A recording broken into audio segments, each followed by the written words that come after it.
نام سجاد اصلا دی حد کی جوری داره تا حتی این مولا در سینه یعنی در خط او خونه چه شده؟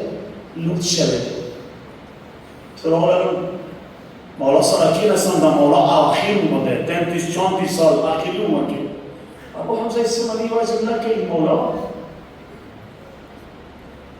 توصل دنیا ایس شهادت مدفارا کرامت مولا itu cepat segera aliyah syahid sebelum Mola. Utas siapa lagi kira ni itu kan? Ia berkata, Mola itu Allah asal syahid sebelum Mola. Itu aliyah mazargawara syahid sebelum Mola. Rasulullah itu kawan mutabik syahid sebelum Mola. 40-50 saat desh पर वो शपास थे साबर में शिकवाले Mola साबर वाका İnşallah Cumhurbaşkanı Mevla Sultan Asker bu Hamza İsmail'in sabdına bakıyor. Nura başarı şu Mevla. Hamza İsmail'in için Mevla ahirete vakıya verir.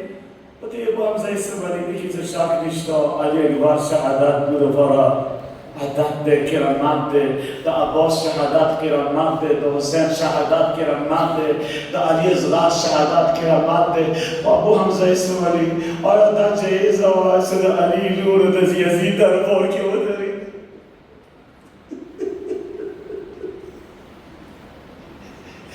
ابو حمزه اسماعیلی زبد علی ازغار شهادت بویر کام زبد علی ایبار شهادت بویر کام و ابو حمزه اسماعیلی على الازاب ما بویر نشی زمین ابو بولا دا جمله کام نوجوانان نا سپیکر نا اکتور نا این با جمله دیانا این مولای امام زمان علیه السلام جمله ده ابو حمزه اسماعیلی امام على الازاب هیچ کلا بویر نشی حد زب بویر کام زب على الازاب سنگ بویر کام یهی سه مولا کلا آخری لحظه که دریا نفسی یهی سه جن کدالی ده کلا یهی سه یا حسین کلا یهی با اکبر کلا یهی با ولی خوره کلا پریاد کلی ما ازغار از گویا یهی صدا مولا سجاد علیه السلام التشریع جنازه وشملا خونیر دینی سرا وشملا خیال می جامع دی ای مولا لولی جامع دی ای مولا زمن جامع دی